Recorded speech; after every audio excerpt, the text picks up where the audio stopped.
ನಮಸ್ಕಾರ ರೀ ಎಲ್ಲರಿಗೆ. ಹೆಂಗೆ ಓದಿರಿ ಎಲ್ಲ ಆರಾಮದಿರೇನು? ಬರ್ರಿ ಇವತ್ತೊಂದು ಮಖಾನ ಶಾವಿಗೆ ಪಾಯಸ ಮಾಡೋಣ ಅಂತ. ಹೆಂಗೆ ಮಾಡೋದಂತ ನೋಡೋಣ ಬರ್ರಿ. ನಾನು ಮಾಡೋ ಅಡುಗೆ ಇಷ್ಟ ಆಗಿದ್ರೆ ಲೈಕ್ ಮಾಡಿರಿ, ಶೇರ್ ಮಾಡಿರಿ, ಕಮೆಂಟ್ ಮಾಡಿರಿ.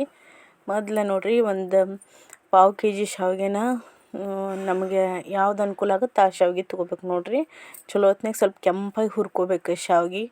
ಅಂದ್ರೆ ಸ್ವಲ್ಪ ಕಲರ್ ಚೇಂಜ್ ಆಗಬೇಕು, ಬ್ರೌನ್ ಕಲರ್ ಆಗೋತನ ಹುರ್ಕೊಳ್ಬೇಕು ರೀ. ಸ್ವಲ್ಪ ತುಪ್ಪ ಇದ್ದರೆ ತುಪ್ಪ ಹಾಕೋರಿ, ಇಲ್ಲಿಕ ಎಣ್ಣೆ ಹಾಕ್ಕೊಂಡು ನಿಮಗೆ ಯಾವ್ದು ಕಂಫರ್ಟ್ ಅನ್ನಿಸ್ತೈತಿ ಅಂತ ಅದನ್ನು ಹುರ್ಕೋರಿ. ಹಂಗೆ ಕೆಂಪಾಗಿ ಸ್ವಲ್ಪ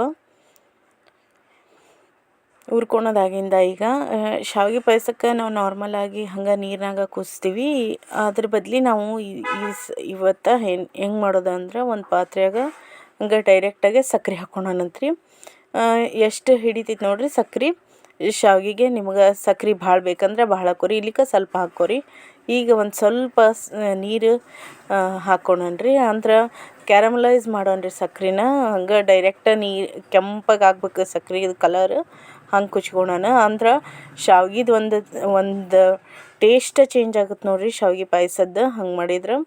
ಈಗ ಅದು ಎಲ್ಲ ಸಕ್ರೆ ಕರಿಗಿಂದ ಹಾಲು ಹಾಕ್ಕೊಳನ್ರಿ. ಹಾಲು ಹಾಕ್ಕೊಂಡು ಶಾವ್ಗೆ ಹಾಕ್ಕೊಂಬಿಡನ್ರಿ. ಚಲೋ ಹೊತ್ನಾಗೆ ಶಾವ್ಗೆ, ಹಾಲು, ಸಕ್ರೆ ಎಲ್ಲನೂ ನೀಟಾಗಿ ಮಿಕ್ಸ್ ಮಾಡ್ಕೊಳೋಣ. ಒಂದು ಚಲೋ ಹೊತ್ನಾಗ ಕುದಿ ಬರಬೇಕು. ಆಮೇಲೆ ನೋಡಿರಿ ಮಖಾನ ಅಂದ್ರೆ ಕಮಲ ಹೂವಿದ್ದು ಬೀಜ ನೋಡಿರಿ. ಅದನ್ನು ತಿನ್ನೋದ್ರಿಂದ ನಮ್ದು ಬೋನ್ಸ್ ಗಟ್ಟಿ ಆಗ್ತಾವೆ ಮತ್ತು ಎಲ್ಲನೂ ಆರೋಗ್ಯಕ್ಕೆ ಭಾಳ ಒಳ್ಳೆಯದೈತಿ. ಹೀಗಾಗಿ ನಾವು ಏನು ಅಡುಗೆ ಮಾಡ್ತೀವಿ ಅದ್ರೊಳಗೆ ಒಂದು ಸ್ವಲ್ಪ ಮಿಕ್ಸ್ ಮಾಡಿ ಮಾಡ್ಕೊಂಡ್ರೆ ಎಲ್ಲ ಆರೋಗ್ಯಕ್ಕೆ ಭಾಳ ಚಲೋ ಆಗುತ್ತೆ ನೋಡಿರಿ. ಈಗ ಮಖಾನನ ಸ್ವಲ್ಪ ತುಪ್ಪ ಹಾಕ್ಕೊಂಡು ಹುರ್ಕೊಂಡು ಅದಕ್ಕೆ ಪಾಯಸಕ್ಕೆ ಹಾಕ್ಕೊಂಬಿಡೋಣಂತ. ಹಂಗೆ ನೋಡಿರಿ, ಒಂದು ಕಡಾಗ್ಯಾಗ ಸ್ವಲ್ಪ ತುಪ್ಪ, ಗೋಡಂಬಿ, ದ್ರಾಕ್ಷಿ, ಗೇರುಬೀಜ, ಬಾದಾಮಿ ಎಲ್ಲನೂ ನೀಟಾಗಿ ಹುರ್ಕೊಂಬಿಡನ್ರಿ. ಲಾಸ್ಟಿಗೆ ಪಾಯಸಕ್ಕೆ ಒಂದು ಒಗ್ಗರಣೆ ಕೊಟ್ಕೊಂಡ್ಬಿಟ್ವಿ ಅಂದ್ರೆ ಘಮ್ ಅಂತೇಳಿ ಶಾವ್ಗೆ ಮಖಾನ ಪಾಯಸ ರೆಡಿ ಆಗ್ತೈತೆ ನೋಡಿರಿ. ಎಲ್ಲರೂ ಒಮ್ಮೆ ಟ್ರೈ ಮಾಡಿರಿ, ಹೆಂಗಾಯ್ತು ಅಂಥೇಳಿ ಕಮೆಂಟ್ ಮಾಡಿರಿ.